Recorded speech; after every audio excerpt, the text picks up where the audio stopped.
with where it started, and that was with Tommy Fury. I mean, what at the end of the day, do you think his pulling out was a legitimate excuse, or was this a shell game on the Fury family's part? I think it's a shell game.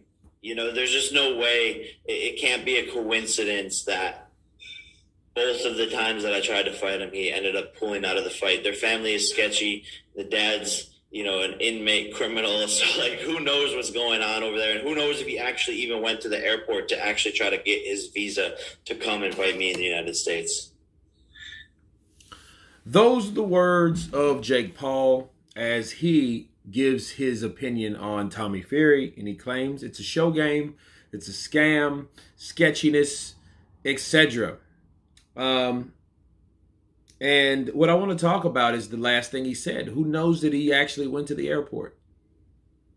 Now, it is convenient. Like I've said, I believe the same thing. I'm like, yo, that's too convenient.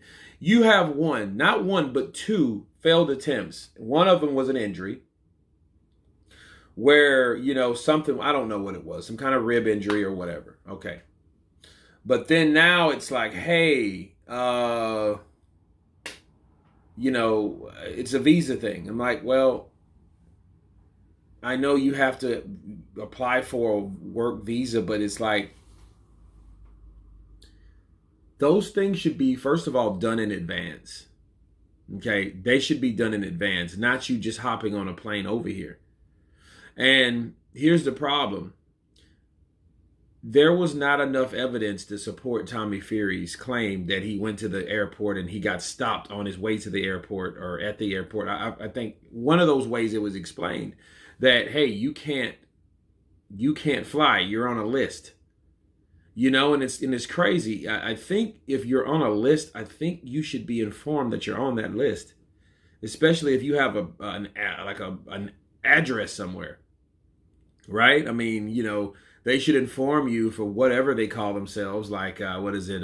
We have TSA over here, but I don't know what it's called in the UK. But they inform you of those type of things, But it's like this. It's like a person wanting a date and then something always happens. Like, oh, you're trying to go out with this chick and then she's like, oh, well, this happened. And then the next time, oh, well, you know what? This happened. I'm sorry. And it's just too convenient. And I think what Tommy Fury should do for future references is if people don't, or he doesn't want people to think he's full of shit, I think he should go live.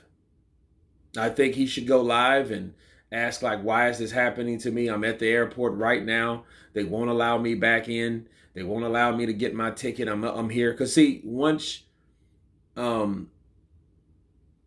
he couldn't have went through TSA or any of that stuff. He had to go to the front off desk or whatever, right? I'm assuming. But it's just not enough evidence to support it. You know what I mean? Because like he said, who knows he even went to the damn airport. He could have just been chilling at the house. You know what I mean? But, it's one of those things. I think Tommy Fury, though, one time, you mess me over, shame on you. You mess me over again, shame on me. So, Jake Paul may not even really want to fight him now. And if you're anybody that you're getting $2 million to fight a YouTuber, why not? I would be jumping for joy for that. Unless you lose. See, that's what people don't talk about. So you mean to tell me that you're going to pay Tommy Fury, a guy with like 8 or 9 fights, that's damn near the same amount of money that Sean Porter and Errol Spence got for guaranteed in their championship defenses? Let's go for it. You know what I'm saying? I would say that, but I think it's some hesitancy with Tyson Fury, Tyson Fury's brother, Tommy Fury, because he might lose. He knows it's high stake. He's a gypsy. You imagine the brother of Tyson Fury getting knocked out by a YouTuber? That would be pretty embarrassing. Especially when you heard, John Fury say, hey, if he doesn't win, come home. If he remotely gets in a scuffle with this guy, it's embarrassing. So I think a lot of that's going through Tommy Fury's head, especially when he's in the guy in a novice stage and he's trying to prove himself. What'll happen to his career or his reputation if he gets knocked out by Jake Paul? He would be the laughing stock of the Gypsy family, or the Fury family, definitely. You know, everybody will look at him and like, man, you got knocked out by, man, you mean we seen that, man, went viral, man, you got knocked out. They say that was worse than Tyron Woodley. Think about it. But that may be the case. You guys tell me what you think of Jake Paul ripping Tommy Fury, doubting Tommy Fury's participancy in even trying to get a work visa. Of course, please subscribe. And you guys been Counterpunch. Peace.